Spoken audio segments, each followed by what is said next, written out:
घंटीधारी ऊंट। एक बार की बात है कि एक गांव में एक जुलाहा रहता था। वो बहुत गरीब था। उसकी शादी बचपन में ही हो गई थी। बीवी आने के बाद घर का खर्चा बढ़ना था, यही चिंता उसे खाए जाती। फिर गांव में अकाल भी पड़ा, लोग कंगाल हो गए। जुलाहे की आय एकदम खत्म हो गई। उसके पास शहर जाने के सिवा और कोई चारा न रहा। शहर में उसने कुछ महीने छोटे मोटे काम किए। थोड़ा सा पैसा अंटी में आ गया और गांव से खबर आने पर कि अकाल समाप्त हो गया है, वो गांव की ओर चल पड़ा। रास्ते में उसे एक जगह सड़क किनारे एक ऊँटनी नजर आई। ऊँटनी बीमार नजर आ रही थी और वह गर्भवती थी। उसे ऊँटनी पर दया आ गई। वो उसे अपने साथ अपने घर ले आया। घर में ऊँटनी को ठीक चारा व घास मिलने लगी तो वह पूरी तरह स्वस्थ हो गई और समय आने पर उसने एक स्वस्थ ऊँट बच्चे को जन्म दिया। ऊँट बच्चा उसके लिए बहुत भाग्यशाली साबित हुआ। कुछ दिनों बाद ही एक कलाकार गांव के जीवन पर चित्र बनाने उसी गांव में आया। पेंटिंग के ब्रश बनाने के लिए वह जुलाहे के घर आकर ऊँट के बच्चे की दुम के बाल ले जाता। लगभग 2 सप्ताह गांव में रहने के बाद चित्र बनाकर कलाकार चला गया।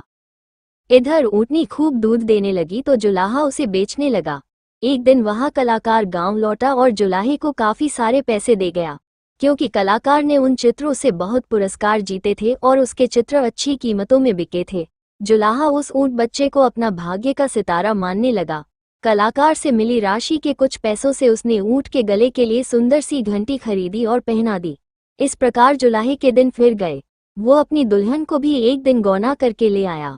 ऊँटों के जीवन में आने से जुलाहे के जीवन में जो सुख आया, उससे जुलाहे के दिल में इच्छा हुई कि जुलाहे का धंधा छोड़ क्यों न वो ऊँटों का व्यापारी ही बन जाए।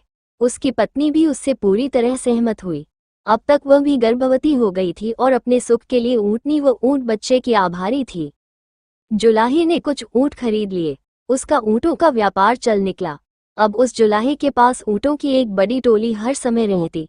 उन्हें चरने के लिए दिन को छोड़ दिया जाता। ऊँट बच्चा जो अब जवान हो चुका था उनके साथ घंटी बजाता जाता।